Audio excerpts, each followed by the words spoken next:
Amin. Nah, Rosa, aku hari ini lagi bersemangat banget nih, Rosa. Kita harus semangat tiap hari Iya. karena kasihnya Tuhan itu seperti apa sih, Rosa? Di sungai Nah. yang terus mengalir. Aku kan selalu banyak ya Rosa untuk kita ya. Makanya Setiap waktu. makanya kita harus selalu bersemangat dan bersyukur. Nah, sekarang adik-adik, Rosa mengajak semua adik untuk menyanyikan lagu Kasihnya Seperti Sungai.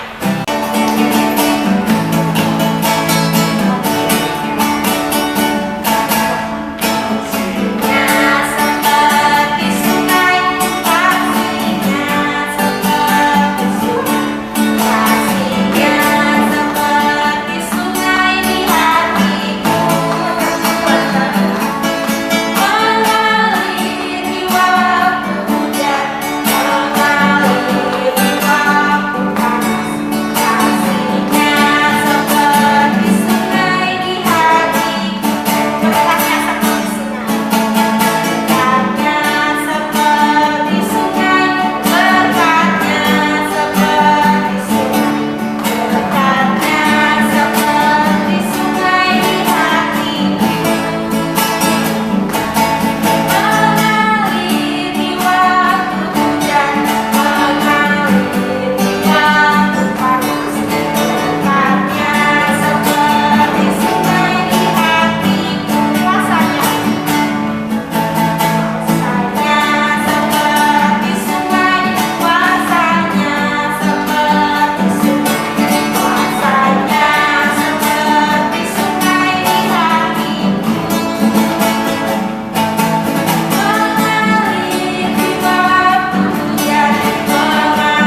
Selamat pagi semuanya.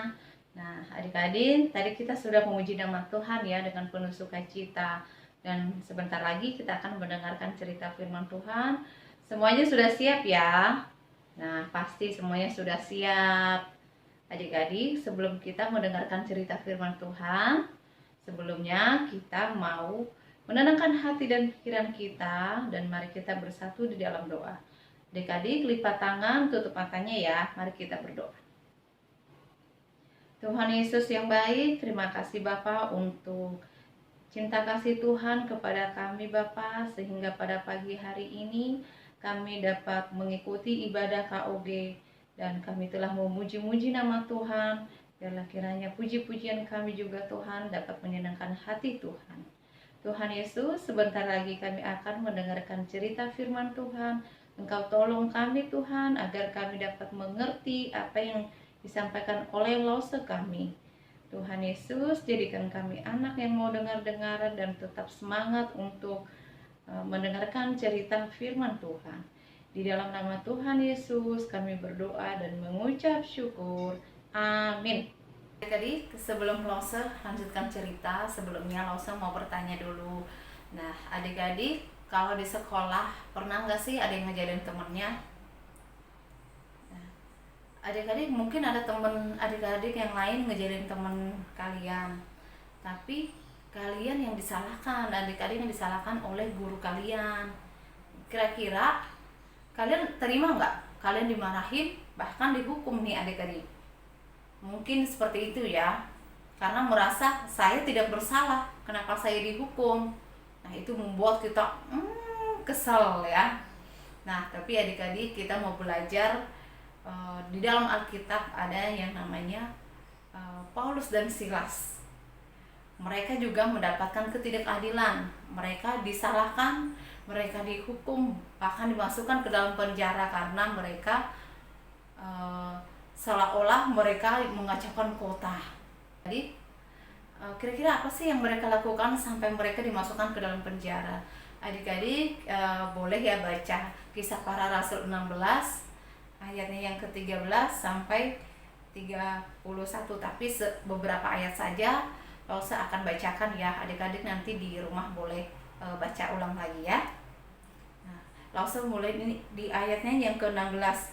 Pada suatu kali ketika kami pergi ke tempat sembahyang itu, kami bertemu dengan seorang hamba perempuan yang mempunyai roh tenung. Dengan tenungan-tenungannya, tuan-tuannya memperoleh penghasilan besar.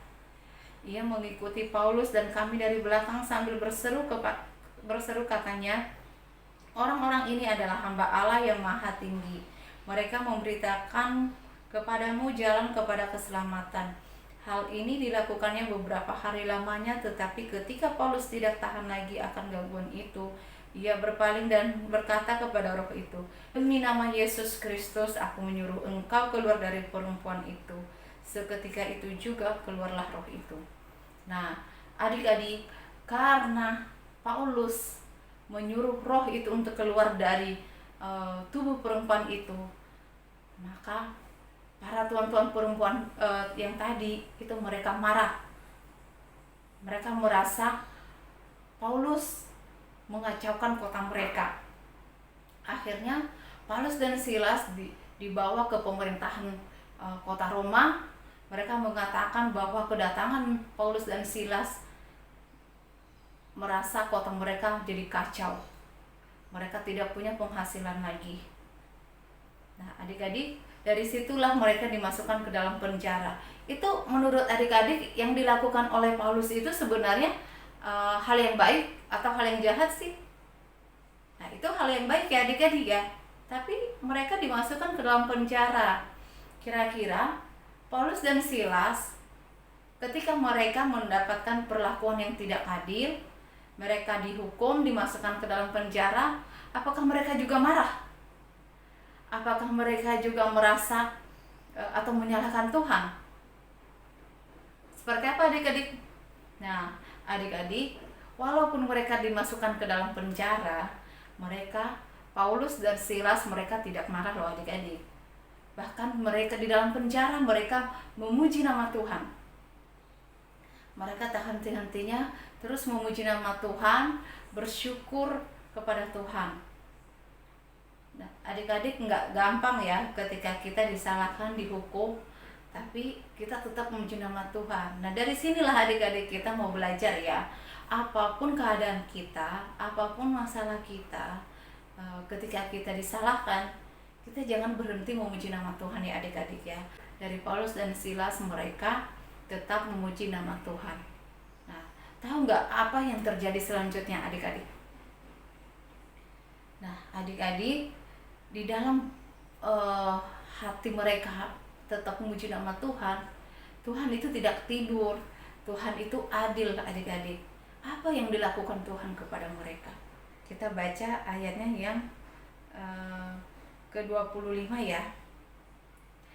Tetapi kira-kira tengah malam Paulus dan Silas berdoa dan menyanyikan puji-pujian kepada Allah, dan orang-orang hukuman lain mendengarkan mereka. Akan tetapi terjadilah gempa bumi yang hebat, sehingga sendi-sendi penjara itu goyah, dan seketika itu juga terbukalah semua pintu dan terlepaslah belenggu mereka semua. Ketika kepala penjara itu terjaga dari tidurnya dan melihat pintu-pintu penjara terbuka, ia menghunus pedangnya hendak membunuh diri, karena ia menyangka bahwa orang-orang hukuman itu telah melarikan diri. Tetapi Paulus berseru dengan suara nyaring, katanya, "Jangan celakakan dirimu, sebab kami semuanya masih ada di sini." Nah, adik-adik, di tengah malam Paulus dan Silas mereka berdoa dan menaikkan puji-pujian kepada Tuhan. Nah, pada saat itu terjadilah gempa yang hebat, sehingga pintu-pintu penjara itu terbuka adik-adik. Nah, kepala penjara itu ketakutan nih.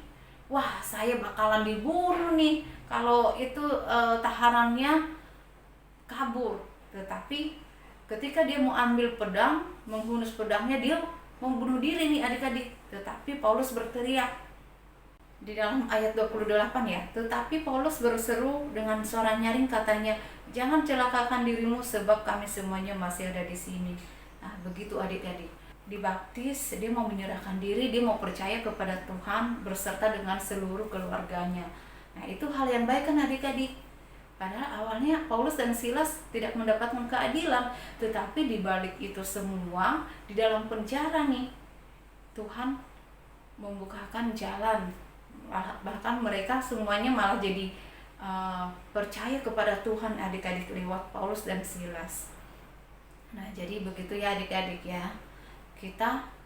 Kita tidak boleh marah walaupun kita tidak mendapatkan keadilan, kita disalahkan padahal kita tidak salah. Dari sini ya kita mau belajar tetap memuji nama Tuhan, tetap kita berdoa kepada Tuhan, kita tetap bersyukur sama Tuhan, karena apapun itu Tuhan selalu menyertai kita selama kita masih percaya dan tetap yakin kepada Tuhan bahwa Tuhan selalu menolong, Tuhan akan bukakan jalan kepada kita. Nah, adik-adik ya, seperti itu ya. Nah, untuk cerita firman hari ini sudah cukup. Intinya, bagaimanapun, kapanpun, dimanapun kita berada, apapun masalah kita tidak boleh menyerah, kita tidak boleh putus asa, kita harus tetap berdoa, kita harus tetap memuji nama Tuhan. Ya, begitu ya adik-adik ya. Adik-adik, demikianlah cerita firman Tuhan pada hari ini. Nah, adik-adik, sebelumnya Pausa punya ayat hafalan ya.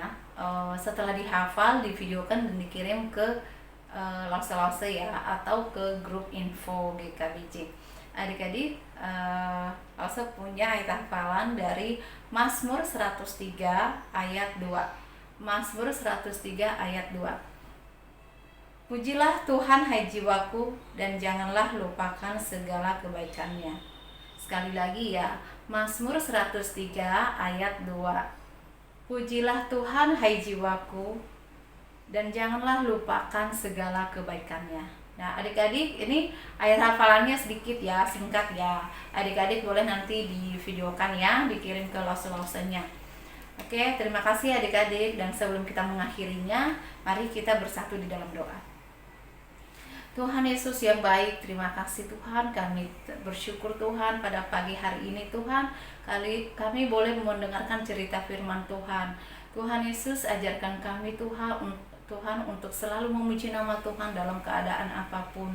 Ketika kami sedih, ketika kami ada masalah dan apapun keadaan kami Tuhan, biarlah kami tetap menjadi anak-anak yang mau bersyukur, berdoa dan tetap memuji nama Tuhan. Terima kasih Tuhan Yesus, biarlah kiranya Tuhan terus memimpin hidup kami, Engkau memberkati sekolah kami, studi kami Tuhan, agar kami menjadi anak-anak yang menyenangkan hati Tuhan. Terima kasih Tuhan Yesus, di dalam nama Tuhan Yesus kami berdoa dan mengucap syukur. Amin.